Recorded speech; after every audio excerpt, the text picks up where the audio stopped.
प्रिय भक्तों, आज मैं आपको ज्येष्ठ मास की संकष्टी चतुर्थी व्रत की पौराणिक कथा सुना रही हूँ। तो सभी प्रेम से कहिए श्री गणेश भगवान की जय। एक दिन माता पार्वती ने गणेश जी से पूछा, हे पुत्र, मैं ज्येष्ठ माह के कृष्ण पक्ष को आने वाली चतुर्थी के विषय में जानने को अति उत्सुक हूँ। क्या तुम मुझे उस चतुर्थी को किस नाम से जाना जाता है वो बताओगे? उस चतुर्थी पर व्रत करने का क्या विधान है और उसकी क्या कथा है वह भी मुझे बताओ।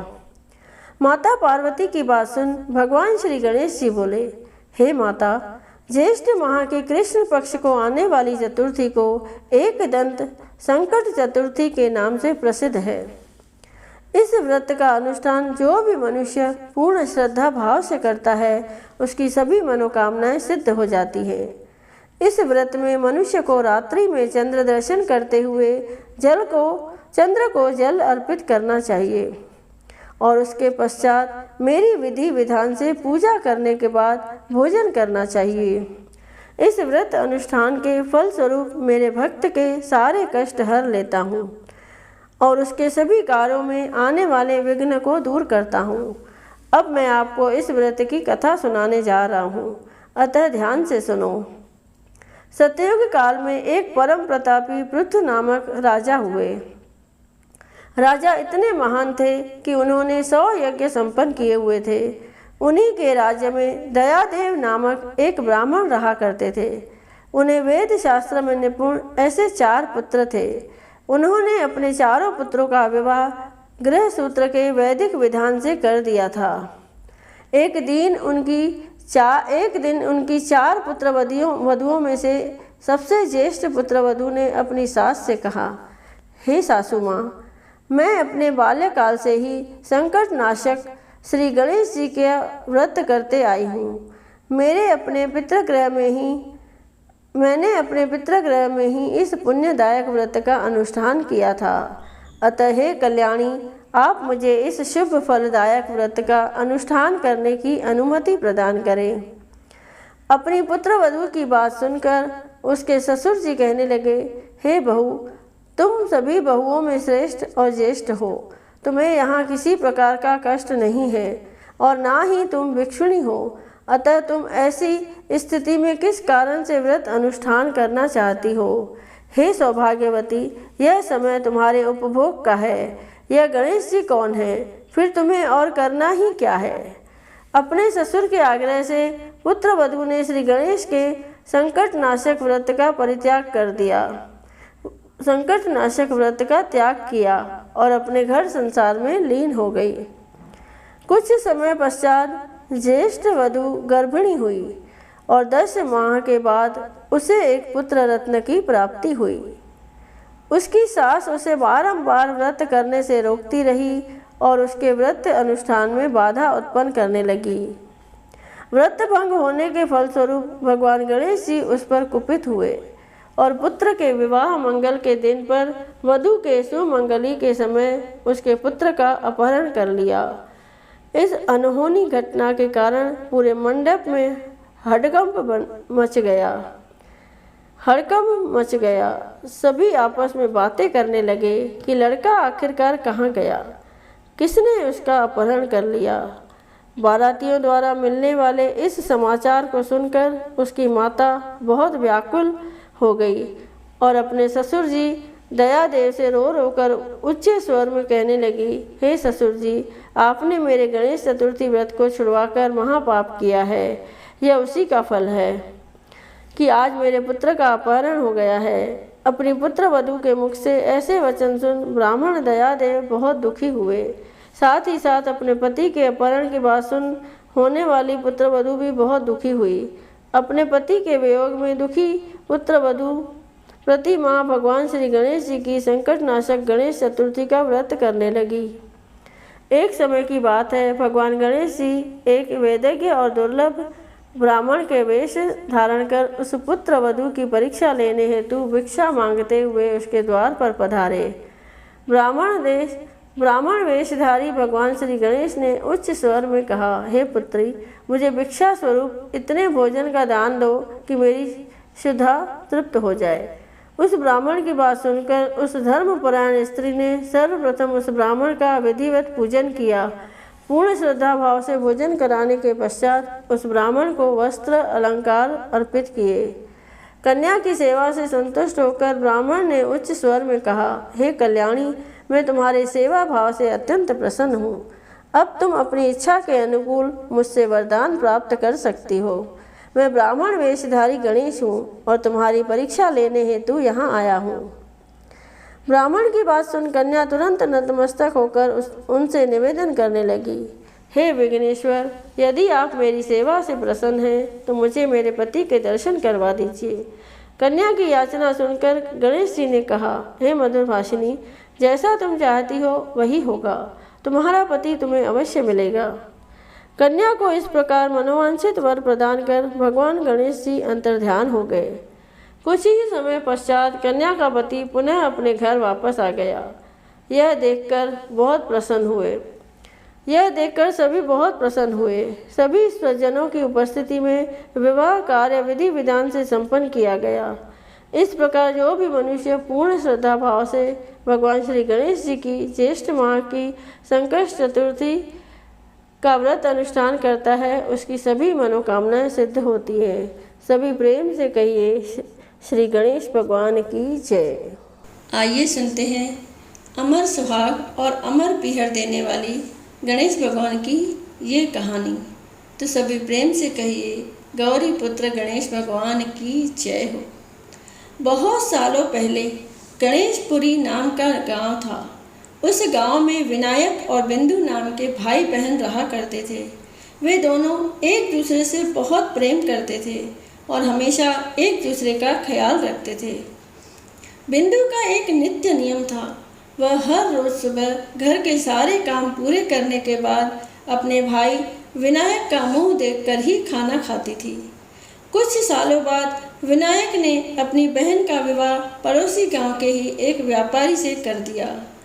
उसके ससुराल वाले काफ़ी भले लोग थे।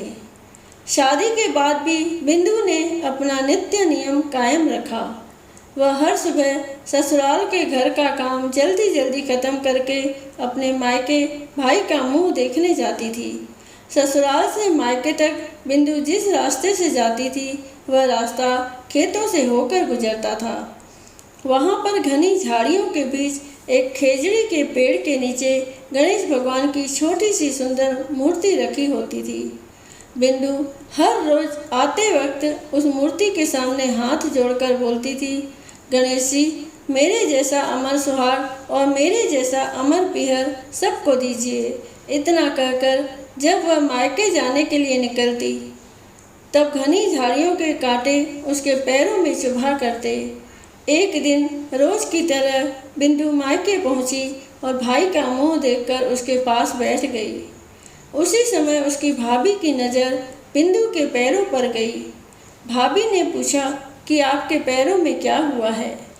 वह सुनकर बिंदु ने जवाब दिया कि आते वक्त खेतों की घनी झाड़ियों के गिरे हुए कांटे मेरे पाँव में चुभ गए हैं।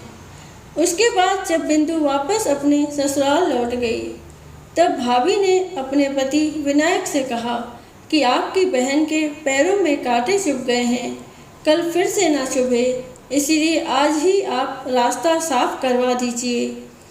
वह सुनते ही विनायक ने उसी वक्त कुल्हाड़ी उठाई और खेतों की घनी झाड़ियाँ काटकर रास्ता साफ कर दी। लेकिन झाड़ियाँ काटते वक्त उसके हाथों एक गलती हो गई और झाड़ियों के साथ साथ वह खेजड़ी के पेड़ वाली सुंदर गणेश मूर्ति भी वहाँ से हटा दी गई। इसी बात पर भगवान गणेश जी बहुत नाराज हो गए और भाई विनायक के प्राण हर लिए। अगली सुबह जब अंतिम संस्कार हेतु गांव के लोग विनायक को ले जा रहे थे तब उसकी पत्नी ने रोते हुए कहा, रुकिए, इनकी बहन आने वाली है। उसका नियम है कि वह अपने भाई का मुंह देखे बिना नहीं रह सकती। फिर लोग बोलने लगे, आज देख लेगी लेकिन कल क्या करेगी। दूसरी तरफ बिंदु रोज की तरह अपने भाई से मिलने ससुराल से आ रही थी। रास्ते में आते वक्त उसे रास्ता साफ सुथरा दिखाई दिया, लेकिन उसका ध्यान जब रोज की तरह विनायक जी के स्थान पर गया तब उसने देखा कि गणेश मूर्ति अपने स्थान पर नहीं है। फिर उसने तुरंत ही उस मूर्ति को ढूंढकर उसके नियमित स्थान पर स्थापित कर दिया और हाथ जोड़कर बोली, हे गणेश भगवान, मेरे जैसा अमर सुहाग और मेरे जैसा अमर पिहर सबको देना। इतना कहकर आगे बढ़ी। अपने भक्त की बात सुनकर गणेश भगवान सोचने लगे, अगर मैंने इसका कहना नहीं सुना तो मुझे कौन मानेगा, कौन पूजेगा मुझे। तब गणेश जी ने बिंदु को आवाज़ दी और बोले, सुनो बेटी, जाते जाते इस खेजड़ी की 7 पत्तियां लेकर जा और उसे कच्चे दूध में घोलकर अपने भाई के ऊपर छींटा मार देना। वह उठकर बैठ जाएगा। वह आवाज़ सुनकर बिंदु इधर उधर देखने लगी, पर उसे आसपास कोई भी नहीं दिखाई दिया। फिर उसने सोचा, ठीक है, जैसा सुना वैसा ही कर देती हूँ, और वह खेजड़ी की 7 पत्तियाँ तोड़कर अपने भाई के घर ले गई। मायके पहुँचते ही उसने देखा कि भाई के घर गांव के लोग इकट्ठा हुए हैं। भाभी जी रो रही हैं और सामने भाई का शव रखा है। फिर बिंदु ने तुरंत ही सुनी हुई उस आवाज़ के हिसाब से खेजड़ी की 7 पत्तियाँ कच्चे दूध में घोलकर भाई पे छींटे मार दिए। भाई के उठते ही वह अपनी बहन से बोला, मुझे बहुत ही गहरी नींद आ गई थी। वह सुनकर बिंदु बोली, इस तरह की नींद किसी दुश्मन को भी नसीब ना हो। बाद में उसने अपने भाई को पूरी कहानी बताई। तभी भाई विनायक ने भगवान विनायक से क्षमा मांग ली। तो यह थी बुधवार की कहानी। हे गणेश भगवान, इस कहानी को पढ़ने वाले और सुनने वाले को हमेशा खुश रखना। कहानी अधूरी हो तो इसे पूरी करना और हमसे कोई गलती हो तो क्षमा करना। बोलिए श्री गणेश भगवान की जय। एक बार माता पार्वती स्नान के लिए जा रही थी। कक्ष के भीतर कोई न आए, इसके लिए उन्होंने गणेश जी को पहरा देने का आदेश दिया। माता का आदेश सुन गणेश जी तत्परता से जुट गए और कक्ष के बाहर पहरा देने लगे। कुछ ही समय बाद भोलेनाथ अपने कक्ष के भीतर जाने लगे, लेकिन माँ के आदेश का पालन करते हुए गणेश जी ने उन्हें अंदर जाने से रोक दिया। भगवान भोलेनाथ ने कई बार प्रयास किया कि वह अंदर जा पाए, लेकिन मात्र आदेश और बालक गणेश की कर्मनिष्ठा के आगे उनकी एक न चली। बालक गणेश के इस हठ को देखकर शिव जी इतने क्रोधित हो गए कि उन्होंने अपने अस्त्र त्रिशूल से गणेश जी का सिर धड़ से अलग कर दिया। अपने पुत्र के कराहने की आवाज़ सुनते ही माता पार्वती दौड़ती हुई कक्ष के बाहर आई। जब उन्होंने अपने पुत्र का सिर धड़ से अलग देखा तो वह अत्यंत दुखी हो गई और अपने पुत्र को जीवन दान देने का आदेश भगवान शिव को दिया। महादेव ने माँ को पार्वती का ऐसा रूप कभी नहीं देखा था। महादेव ने माँ पार्वती का ऐसा रूप कभी नहीं देखा था, इसलिए उनके आदेश का पालन करते हुए उन्होंने एक हाथी के बच्चे का सिर गणेश जी के धड़ से लगा दिया और जीवन दान दिया। इसके बाद सभी देवताओं ने भी भगवान गणेश को आशीर्वाद दिया। अपने पुत्र को जीवित देख माता पार्वती ने कहा कि इस दिन जो माताएं अपनी संतान के लिए उपवास रखेंगी, उनकी संतान को दीर्घायु और अच्छे स्वास्थ्य का वरदान प्राप्त होगा। मान्यता है कि माघ मास के कृष्ण पक्ष की चतुर्थी तिथि का दिन था। मान्यता है कि वह माघ मास के कृष्ण पक्ष की चतुर्थी तिथि का दिन था। वर्तमान समय में इसीलिए माताएं अपनी संतान के उज्जवल भविष्य के लिए सकट चौथ व्रत का पालन करती हैं। बोलो श्री गणेश भगवान की जय। आइए सुनते हैं बहुत ही दुर्लभ गणेश भगवान जी की ये कहानी।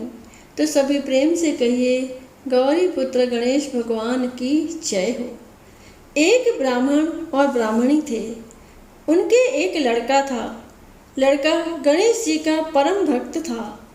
दिन रात गणेश जी की सेवा में लगा रहता, घर का कोई काम नहीं करता। इससे ब्राह्मणी बहुत दुखी होती और लड़के को सारा दिन लड़ती कहती कि घर का कोई काम धंधा कर। इस बात पर घर में रोज झगड़ा होता। लड़का बहुत दुखी हो गया और एक दिन गणेश जी भगवान का नाम लेकर घर से निकल गया। और सोचने लगा, आज तो मैं गणेश जी भगवान से मिलकर ही घर आऊँगा।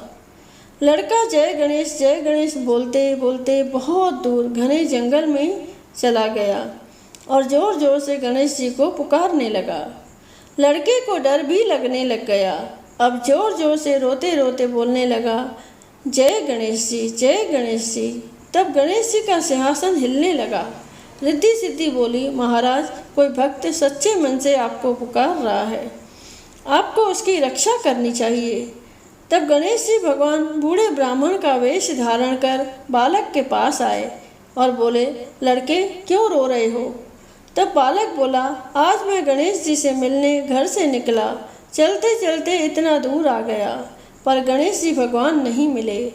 आप बताओ गणेश जी भगवान कहाँ मिलेंगे? तब ब्राह्मण वेशधारी गणेश जी बोले, बालक घर चला जा, नहीं तो तुझे शेर चीते भालू खा जाएंगे। पर बालक लड़का नहीं माना, बोला, आज कुछ भी हो जाए, आज तो मैं गणेश जी से मिलकर ही जाऊंगा।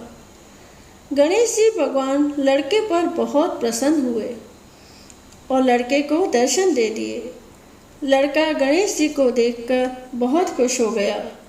तब गणेश जी बोले, लड़के मांग चाहे सो तू मांग ले, मैं तुझे सब दे दूंगा। तब लड़के ने थोड़ा विचार किया और बोला, घोड़ा और लगाम मांगू, पुन्यो गजराज मांगू, महल माल्या मांगू, पुरसंग वाली ऐसी मांगू जैसे फूल गुलाब को। गणेश जी भगवान ने तथास्तु कहा और अंतर्ध्यान हो गए। लड़का घर आया तो देखा झोपड़ी की जगह महल बन गया। बाहर घोड़ा खड़ा, अंदर गया तो पीढ़े दुल्हन बैठी। लड़के की माँ बोली, तेरे गणेश जी का तो बहुत पुण्य प्रताप हुआ है, आज से हम सब गणेश जी की पूजा अर्चना करेंगे। सब बहुत खुश हुए। हे भगवान, जैसा आपने अन्न धन के भंडारे भरे, जैसा आपने बालक के अन्न धन के भंडारे भरे, वैसा सबके भरना। बोलिए श्री गणेश भगवान की जय।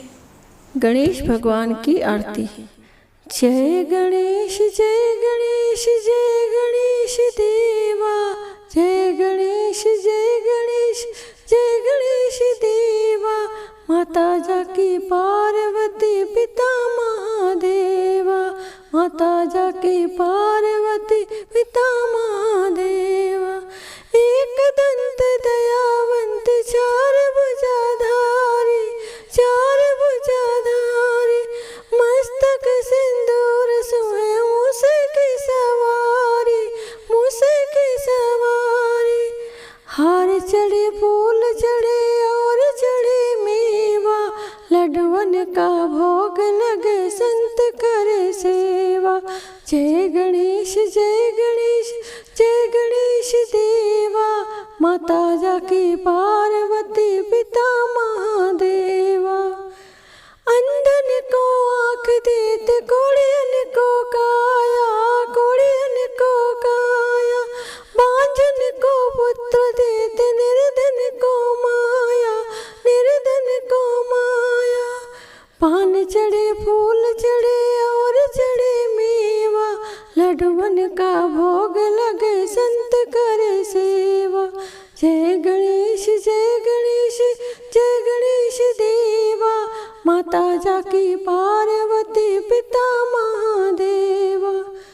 दीनन जी लाज रखो शंभ सतवारी, शंभ सतवारी। कामनाओं को पूरा करो जग बलिहारी, जग बलिहारी। हार चढ़े फूल चढ़े और चढ़े मेवा, लड्डुअन का भोग लगे संत करे सेवा। जय गणेश जय गणेश जय गणेश देवा, माता जाकी पार्वती पिता महादेवा। रिद्धि देते सिद्धि देते बुद्धि देते देवा, बुद्धि देते देवा। सूर्य शाम शरण आयो, सफल की जो सेवा, सफल की जो सेवा। हार चढ़े फूल चढ़े और चढ़े मेवा, लड्डुअन का भोग लगे संत करे सेवा। जय गणेश जय गणेश जय माता जाकी पार्वती पिता महादेव, माता जाकी पार्वती पिता महादेव, माता जाकी पार्वती पिता महादेव। बोलो श्री गणेश भगवान की जय, बोलो गौरी शंकर भगवान की जय। कर्पूरे गौरम करुणावतारम संसार सारम